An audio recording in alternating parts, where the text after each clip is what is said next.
అంతే కాకుండా మీరు గోశాలలకి సంబంధించి గూడా చాలా కార్యక్రమాలు చేశారు. గోమాతలకి ఇక్కడ ఎటువంటి ఇబ్బంది కలిగినా గానీ, మీరు మీ సంస్థకు సంబంధించిన సిబ్బంది అంతా గూడా అక్కడికెళ్ళి వాళ్ళకి సహాయం చేయడం జరుగుతుంది. సో, ఎట్లా అంటే ఎలా జరుగుతుంది ఈ కార్యక్రమాలన్నీ గూడా? ముఖ్యంగా ఏంటంటే మేము గోరక్ష ఎక్కువ చేస్తాము. హ్మ్. అంటే నాది ఒక ధర్మరక్షణ స్టార్ట్ అయింది కూడా గోరక్షతోనే. గోరక్షకి ఎట్లా అంటే ఇప్పుడు గోవులని ఇల్లీగల్ గా తరలిస్తా ఉంటారు.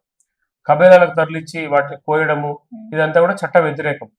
వాటి ఆపే విషయంలో ఇప్పటి వరకు మేము ఒక 3000 ఆవుల వరకు కాపాడడం జరిగింది. మనకు కన్సల్ట్ గోశాలలు ఉన్నాయి. ఆ గోశాలకు వాటిని తీసుకెళ్లి అప్పచెప్పి వాటిని కాపాడడం జరిగింది. ఇక్కడ ఏంటంటే ప్రభుత్వ అధికార నిర్లక్ష్యం వల్లనే ఎన్ని చట్టాలు ఉన్నా కానీ ఇవాళ గోవధ జరుగుతూ ఉంది. కాబట్టి దీని మీద మేము పూర్తి పోరాటం చేస్తున్నాం.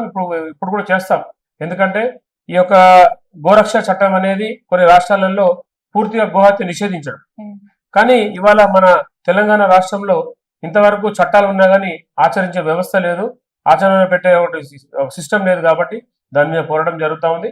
ఖచ్చితంగా అన్ని హిందూ సంస్థలు కలిపి మేము సాధించుకుంటామని చెప్పి ఈ సందర్భంగా తెలియపరుస్తాం.